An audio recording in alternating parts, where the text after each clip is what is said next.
This is Standing Watch. And now, Evangelist Norbert Link.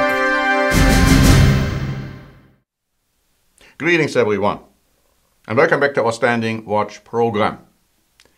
In our latest weekly update, number 782, dated May 12, 2017, our update, which is also regularly published on our website, eternalgod.org, we speak at great length about the latest debacle. The debacle of the Trump administration when it comes to the termination of FBI Director James Comey. And we point out in the introductory comments that President Trump's allegation that he fired Comey because he treated Hillary Clinton unfairly is believed by just about nobody. This opens wide the floodgates of speculation as to the underlying motives, and the picture which emerges is not flattering for the president and his team, portraying him as a laughingstock and a government which cannot be trusted. And I'm talking about the United States and, more importantly, the entire world. And we will, in this program, give you some interesting, startling comments taken from the press all over, whether it's liberal or conservative or in the middle. It doesn't matter.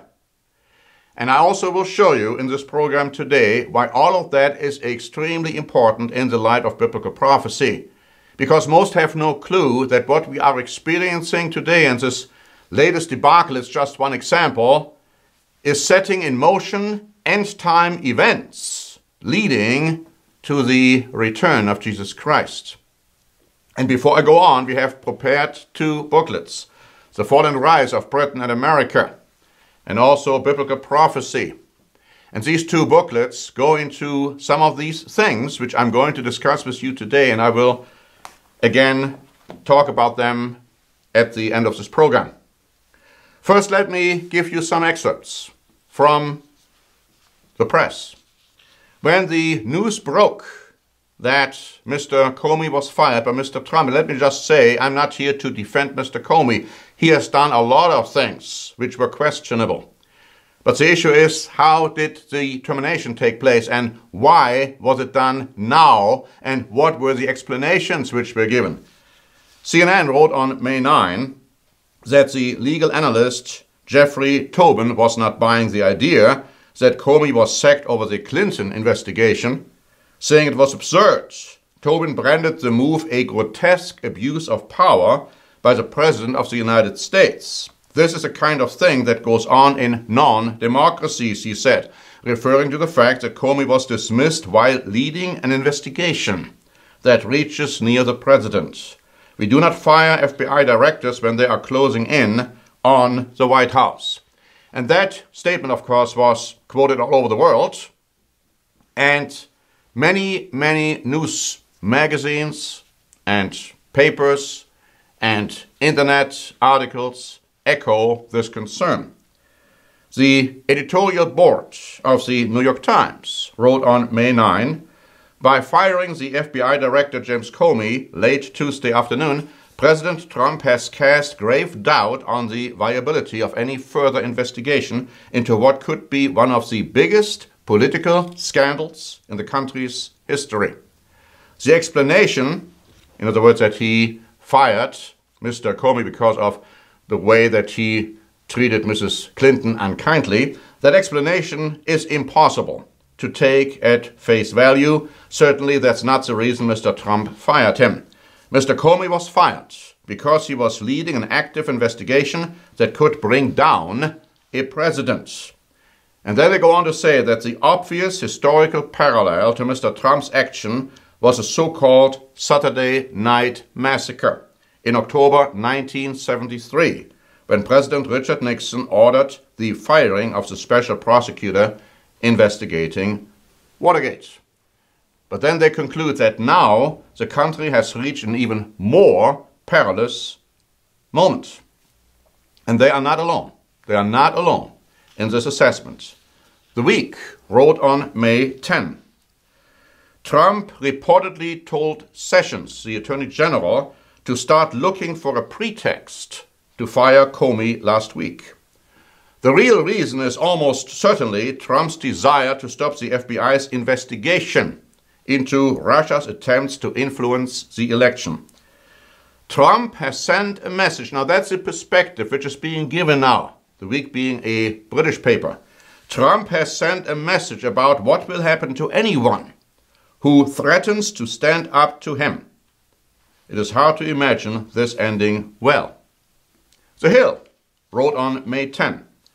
Former FBI Director James Comey reportedly told associates in March that President Trump was crazy for suggesting former President Barack Obama had wiretapped him.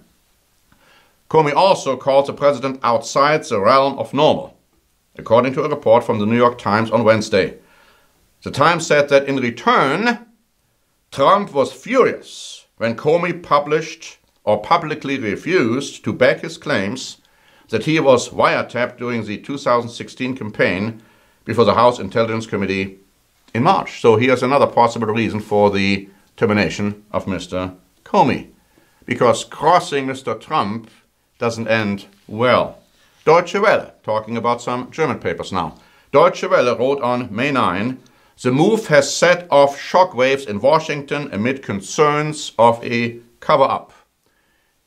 On May 10, Deutsche Welle wrote, Trump's decision has shattered the credibility of the political institutions in Washington. Trump's reason for firing Comey is his conduct regarding the Hillary Clinton email affair, but no one is buying that, not even his own party members. Comey's forced retirement could cause a political earthquake in Washington. Now, the German mass tabloid Bild, huge paper, daily paper, wrote on May 10, Trump's FBI massacre has parallels to Watergate scandal. Political suicide, they ask. And then they also question the accuracy of the statement that Comey informed Trump 3 times that there was no investigation against him. The tabloid wrote, did Comey really assure Trump 3 times that there was no investigation against him, as claimed by Trump in his letter? The FBI director? During ongoing investigations? ? Now, in his testimony before the Senate Intelligence Committee on May 11, acting FBI Director McGabe said that it is not usual standard operating procedure to inform anyone that there is an investigation or that there is not an investigation against him. So, here comes Die Welt, a conservative German paper, writing on May 10, the President of the United States lies again. Even Fox News considers Trump's explanation as extremely untrustworthy. While that is not necessarily true, some moderators on Fox News feel that way. Others, like John Hannity, stated in his show on May 10 that deranged liberal crackpots invented the idea that Comey's termination could have anything to do with the Russia investigation. Deranged liberal crackpots? So in Hannity's worldview, the entire world must consist of deranged liberal crackpots, because they all feel very strongly that that was, in all likelihood, the reason why Comey was terminated at this point. Der Stern, another influential German paper, wrote on May 10, possibly Comey had become a danger for the United States president. And then Deutsche Welle on May 11. The White House has justified the move. Now, they got away a little bit from the concept regarding Hillary Clinton. Now they came up with another explanation, stating that the former director had lost the confidence of rank and file within the bureau. However, McGabe contradicted the White House, calling its assertions not accurate. Director Comey enjoyed broad support within the FBI and still does to this day. The vast majority of FBI staff enjoyed a deep, positive connection to Director Comey, he said. And then also, McCabe said the Russia investigation remained highly significant and that the FBI would not tolerate any White House interference in the matter, adding that he would not update the Trump administration on the status of the investigation, which tells you that he is not going to be the acting FBI director for long. Now, the same article also talks about an interview which President Trump gave to the NBC network. And there, according to the article, Trump also appeared to contradict the White House earlier statement that he had asked Attorney General Jeff Sessions and Deputy General Secretary Rod Rosenstein for their opinions on Comey and acted on those recommendations. The president stressed that he had decided to fire Comey himself, irrespective of Sessions or Rosenstein's recommendation, because the former FBI director was a showboat who had brought the bureau into turmoil. Now, this is what President Trump wrote, however, in his termination letter to Comey. Quote, "I have received the attached letters from the Attorney General and Deputy Attorney General of the United States recommending your dismissal as the Director of the Federal Bureau of Investigation. I have accepted their recommendation, and you are hereby terminated and removed from office, effective immediately." And subsequently, the White House and Vice President Mike Pence repeatedly stated that President Trump fired Comey because he took the recommendation of the Attorney General and the Deputy Attorney General and had no choice but to fire him, and that he did so based on these recommendations. So we have glaring inconsistencies, and today the Daily Mail wrote a lengthy article about the inconsistencies coming from the White House, coming from President Trump.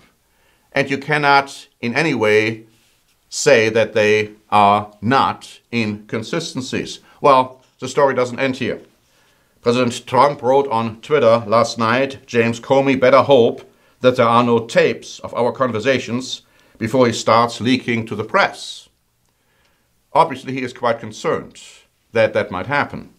Now, he was asked, or the White House staff was asked today, are there any tapes? And they refused to answer. In the interview which we talked about earlier, President Trump admitted that he thought about the Russia story when he decided to fire Comey. Of course, he calls it a hoax, but it was on his mind.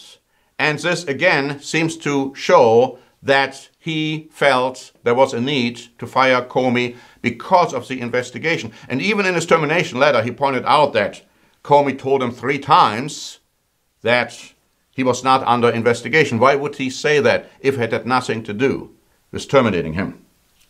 And then we also have a separate report claiming that Mr. Trump had asked Mr. Comey for an oath of loyalty when they dined together. And the FBI boss had declined the offer. Now, today, the White House completely and totally denied that that ever took place. It's important that they denied it because that could have been one of some impeachable offenses, as some legal experts have pointed out. Last night, I watched an interview with one of the great constitutional capacities in this country, Professor Lawrence Tribe from the Harvard University. And he made clear that he felt that President Trump had engaged in impeachable offenses. Now, The Week wrote on May 12th, Trump would seem to be a prime candidate for impeachment and or removal of office.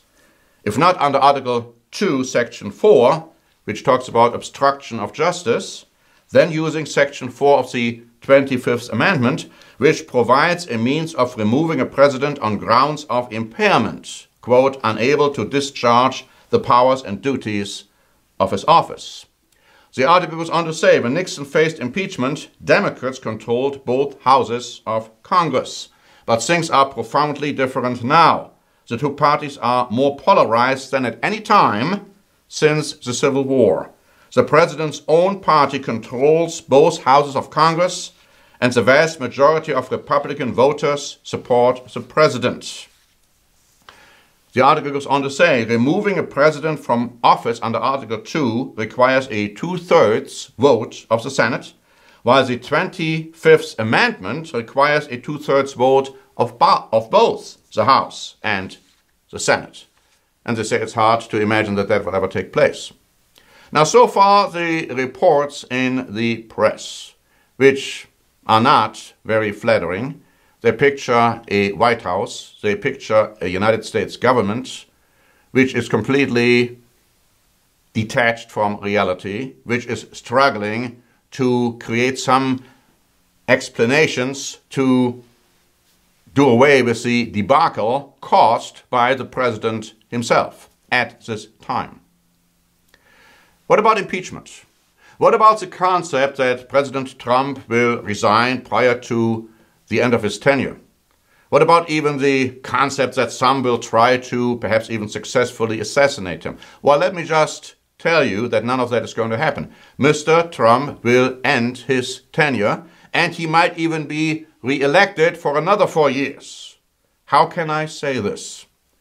Well, let me take you back a little bit. Before even President Trump announced his candidacy for presidency, I had watched him because he had talked about the possibility earlier. And I had watched him carefully and have said to myself, now this man could very well become the United States president. And when he announced his presidency or his candidacy for presidency, I made public statements to that effect, that I believe he's going to be the next American president. And people have laughed about it. They have said, no, the American people will never vote a guy like Trump into office. And I said, no, he's not only going to be the candidate for the Republicans, he is going to be the next president. And I was right. I also made very clear that I strongly believed that Brexit would occur, that Britain would leave the EU, even at a time when most felt that wouldn't happen. I also made it clear that I did not at all believe that Marine Le Pen would become the next French president, even at a time when most felt she might have a chance. I've said these things, and I've said a lot more of these things because I understand biblical prophecy. We in the Church of the Eternal God understand what the Bible has to say. And I believe strongly that President Trump was placed in this office as American president because he has a role to fulfill, a prophetic role. But it is not to make America great again, it is just the opposite. Under President Trump, we will see a complete downfall of the United States with lightning speed, something which would not have happened under other candidates. That's why I was so strongly convinced. That's why I am so strongly convinced that President Trump will stay in office until he has fulfilled his prophetic role. And that prophetic role has to do with a complete and utter downfall of the United States of America domestically and, more importantly, in its relationship to the world. You see, our free booklet, The Fall and Rise of Britain and America, points out very clearly that the Bible prophesies America will go down. It will be ultimately defeated in a nuclear war. And our free booklet, Biblical Prophecy from Now Until Forever, talks about this too. But why did we entitle this booklet The Fall and Rise? Well, because the American people will rise again, but not prior to Christ's return, only after Christ has returned. And these booklets point out what is going to happen. My friends, the time for Christ's return is near. And President Trump is one of those instruments to bring this about. Not in the way most people expect, just in the opposite way. But he's bringing it about. That is his prophetic role. I'm convinced of it. And so there are other incidents which are going to happen, events which are going to take place in Europe, in Russia, in other parts of the world, the Middle East. All of these leading to the return of Jesus Christ in the not too distant future. And I'm going to tell you, I believe that the return of Christ will happen very, very soon. Much sooner than many of you might think. Thank you very much for listening. This is Norbert Link for the Standing Watch program.